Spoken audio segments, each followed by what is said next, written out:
All right, so get ready because we're diving deep into Nubia. You guys sent in a ton of stuff about them, and it's clearly a civilization that deserves way more attention than it gets.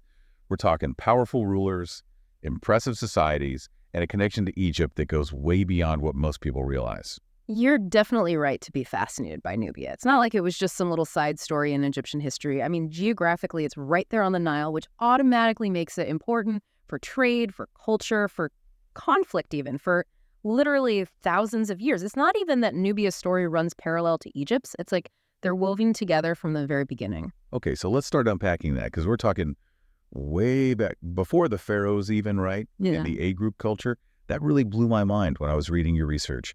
They were around before some of the very first Egyptian dynasties, which is kind of mind-blowing when you think about it. It is. I mean, imagine 3,500 BC or so, Egypt's still figuring itself out, and you've got the A group just thriving in Lower Nubia. They were amazing farmers, but more than that, get this, they were exporting gold. So we're not just talking subsistence living here. These were sophisticated traders. They were partners with the Egyptians, and the stuff they left behind, beautiful pottery, early copper tools. These are people living the good life. Yeah, it's clear they were successful, but what really got me were those connections to the very first pharaohs. Like you find those royal Egyptian symbols in Nubian settlements, Quastel especially. It makes you rethink how history usually gets told, you know. It definitely complicates things. It's like an archaeological brain teaser. Did these symbols, did they start in Nubia and then make their way north to Egypt? Or was it the other way around? I mean, it's amazing to think that Quastel, with how advanced it was, those artifacts, maybe it even helped shape the whole idea of Egyptian kingship as we know it.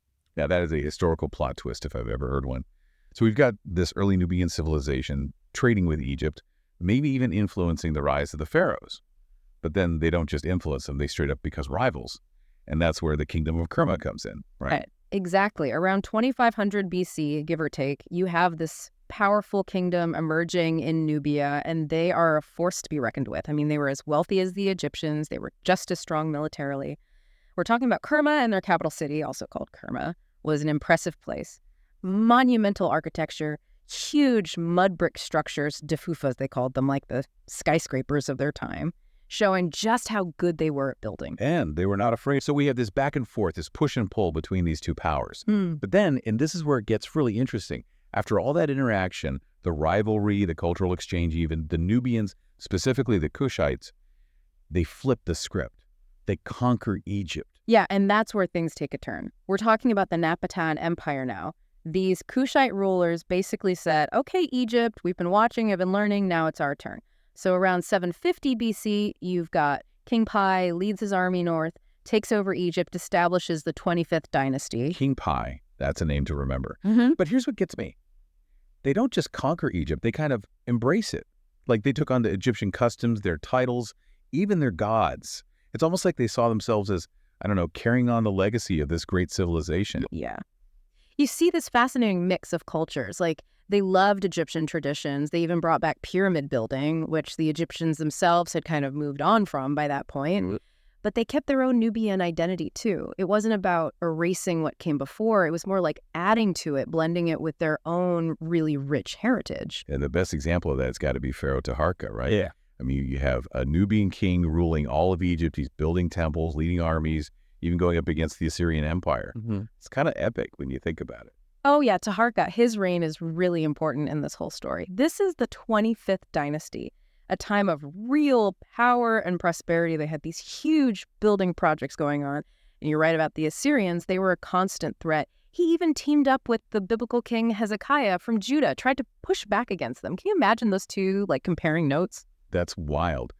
Okay, so we've got a Nubian pharaoh running things, and Egypt, they're doing pretty well, even holding off a superpower like Assyria. But history's rarely straightforward, and the 25th dynasty, it doesn't last, does it? Sadly, no. The Assyrians, they were incredibly strong, and eventually they managed to force the Kushites back south to Nubia. But here's the thing. Even though they lost control of Egypt, the Kushites weren't done, not by a long shot. They were about to start this whole new chapter, one that shows how resilient they were, how good they were at adapting. Because they head back south. And instead of just giving up, what do? They build a new capital city, a place that becomes powerful and important in its own right. It's Meroë time. Exactly. And this wasn't just about, like, retreating or anything.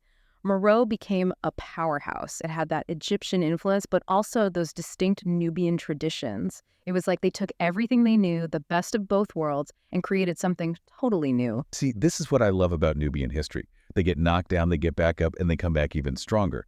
What was life like back then in Meroë? Because it sounds like they were doing pretty well for themselves. Oh, they were doing great. Meroë became this huge center for trade. We're talking international trade, connecting with places as far away as India and China. And they were incredible iron workers, too, like really good at it, producing tools and weapons and even these luxury items that everyone wanted. And they even had their own written language, right? That's next level, creating your own script. I tried to decipher some of that Meroitic script. I'll just say I'm glad there are experts out there who can read it because, wow. It's a pretty complex system, yeah, but it really shows how much they wanted to forge their own path. They weren't content just copying what other people had done. They were innovators. And you can't talk about Meroë without talking about the Kanagagas. I mean, powerful queens, often the mothers of the kings. They had serious political power, military power. Cleopatra's got nothing on these women. The Kandags were incredible, leading armies, shaping their society, leaving their mark on history. They were patrons of the arts. They were involved in trade. Some even had their own pyramids built. It really makes you think about the role of women in the ancient world, doesn't it? It really does. I mean, how did they have so much influence? What was it about Meroë that allowed women to rise to those positions of power? That's the million-dollar question. It could be that they were drawing on older Nubian traditions where women had prominent roles in society and religion, but it might also be that Meroë's unique situation, their location, their trade networks, even the need for strong leaders, created this environment where women could really succeed in a way that maybe they couldn't in other places. Makes you think. It really does. So we've got this thriving kingdom. It's this mix of cultures. We've got powerful queens, international trade. Meroë seems to have it all. But I know it didn't last forever. Eventually it declined. What happened? Like a lot of great civilizations, it seems like it was a bunch of different things happening at once. You had a new power rising to the south, the kingdom of Aksum. They definitely challenged Meroë. And then you had trade routes changing, maybe some internal problems, and slowly but surely, Meroë's power starts to fade.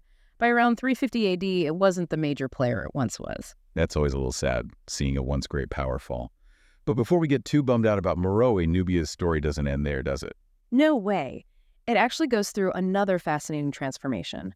This time, it's religion. Christianity starts to spread into Nubia, and with it, you get the rise of three new kingdoms, Nobatia, Makuria, and Alodia. They kept Nubian culture alive for centuries, forging their own paths, navigating a changing world. So now you have these Christian kingdoms interacting with their neighbors to the north and south. They managed to hold their own for a while, but I'm guessing another major force is about to shake things up in the region, right?